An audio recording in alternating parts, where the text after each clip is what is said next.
everyone. I have just finished reading The Last One at the Wedding by Jason Rekulak, and I am so excited to talk about it today, even though I think it is the most complicated book review I will have ever given, because I felt like there was a lot. There was a lot that I loved and a lot that I didn't love, and I really had to kind of like think about everything and sort it through. And yeah, it was definitely a process, but I am so excited to talk about it now. So first, I would like to sort of talk about my expectations, because I did read Hidden Pictures and I absolutely loved Hidden Pictures. I thought Hidden Pictures was like absolutely amazing. I just thought it was amazing.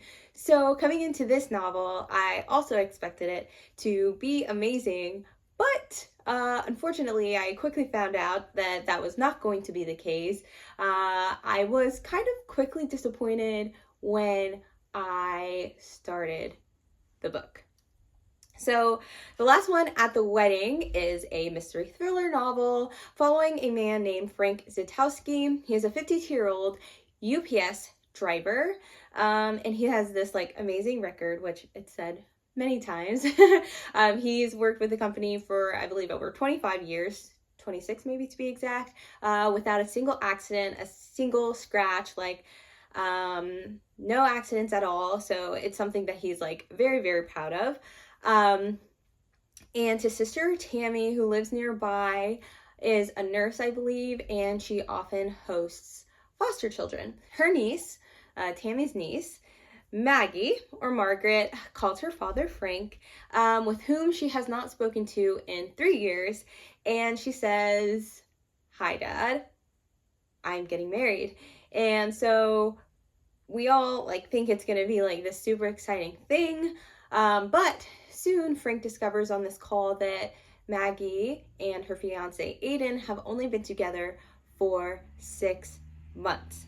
So it's kind of worrying Frank. Like, he's very wary about that. And then later on, Frank uncovers this disturbing secret about Aiden, and it leads Frank to wonder if Maggie is making a terrible mistake. So the majority of the story is set at a place called Osprey Cove in Hops Ferry, New Hampshire. It's this huge, I forget how many acres, but it's a lot. It's a very huge and very private plot of land right off of this lake that is called Lake Wyndham.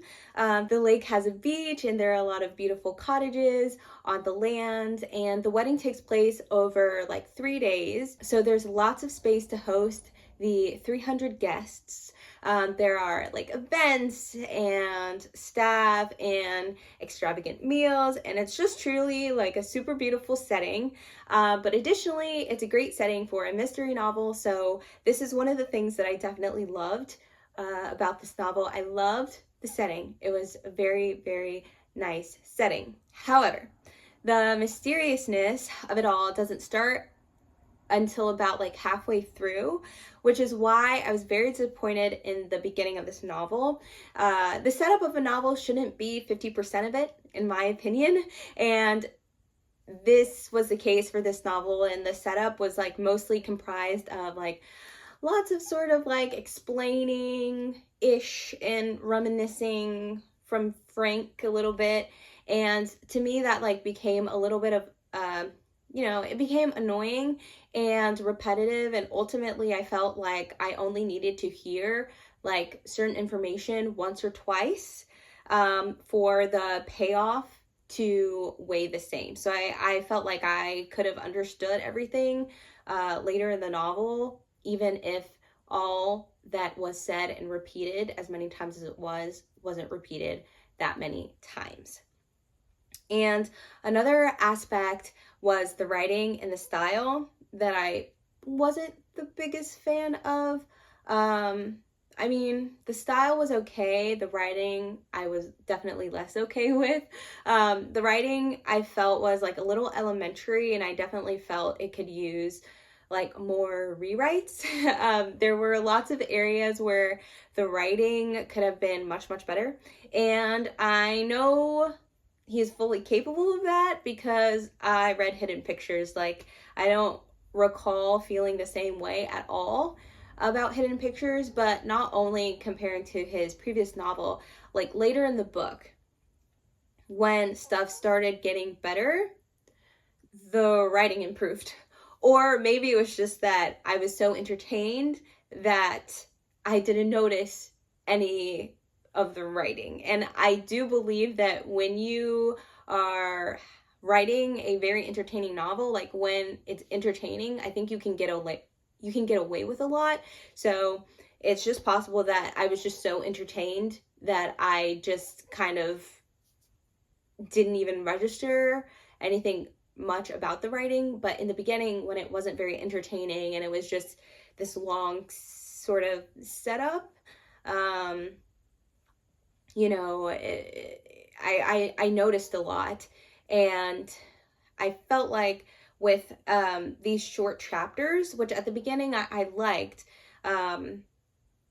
it kind of felt like the pacing was like really weird, because it was sort of like each chapter sort of was like a scene, but then the next scene it would be like 2 seconds later. So it felt like it was like we were going nowhere fast, because it was like, okay, this chapter is over, this scene is over, here's to the next scene, but the next scene would be like so close in time to the previous scene.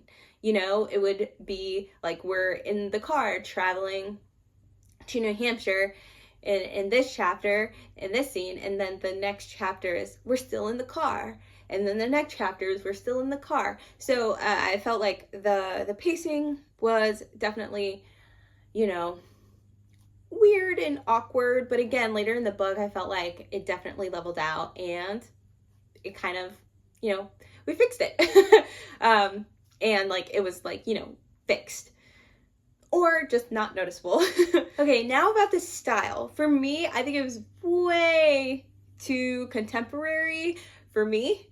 The mentions of UPS, Jeff Bezos, Joe Biden, Elon Musk, Michaels, the craft store, Apple Pay, and more. That stuff really is jarring for me. It takes me out of the story. I don't read many, like, I guess contemporary novels. Like, that's not where I land. And even the kind of contemporary novels I do read or I have read, they're not like this. I don't get all of these name drops of current technologies and current people who are like very relevant. That's very just weird for me. I also feel like later on it will definitely age the book, and I don't know if that's a good thing or if that's a bad thing, or if they're going to just like change that stuff later on in like in a later print. But I think that definitely is going to add a little bit of age to the novel. But like, you know, oh well, I think that's okay. Writing a novel that takes place in today's time and making references of today, I mean, it makes sense, but it's just, it's a little weird for me. So that is that. And then another style thing is that the novel is written in first person from Frank's point of view, as if he is telling the story to you as the reader. So like, as like you're his friend. So the second person you is also used in the writing, which, you know, I think that's interesting. Also something that I don't see a lot, but you know, that's totally cool. But I do have to say, by the end, it was basically almost possible for me to forgive everything I didn't like, because the ending was pretty immaculate. The conclusion was just pretty perfect, and it was like a happy ending, and you might even shed a tear. Like the last few pages and the last line, I mean, that's what I call writing. Like the beginning, meh, the end, like heck yeah. It was very, very good, and I was like, okay, I think the novel made a very, very good recovery. And so, like, it's pretty hard for me to be impressed by an ending. Like, usually when I read the end of a book, I'm just like, oh, okay, like, sure. But, like, I really, really vibed with the ending and the conclusion and everything. So, for that reason, I think I am obligated to recommend The Last One at the Wedding. Lastly, before I go, I have to say I love the discussion that this novel, I love the discussion that this novel can start. I believe that basically it's sort of asking us how far is too far to go for your kids, you know, and it's asking what should and what shouldn't you do for them. And I think it's very interesting. And also for that, I think it's a cool read, because not only do you have the mystery and the thrillingness of it all, you kind of have like this very, I don't even think it's like, it's just a very sociological question. Like, it's very interesting. So you kind of have like your main story, and then you have this like underlying kind of sort of moral, you know, debate kind of going on. So I think that's really interesting, and I thank you for watching. Let me know if you have read it or if you're planning to read it. What are your thoughts on the book? And I guess I will see you next time. Bye! Hello fellow storytellers and story lovers. I want to thank you kindly for watching my video. If you want to see more from me, be sure to like, comment, subscribe, and follow me on Instagram at MelodyC Lane. If you're looking for someone to help you develop your story, I'm available. You can find more information on my website. The link is in the description below.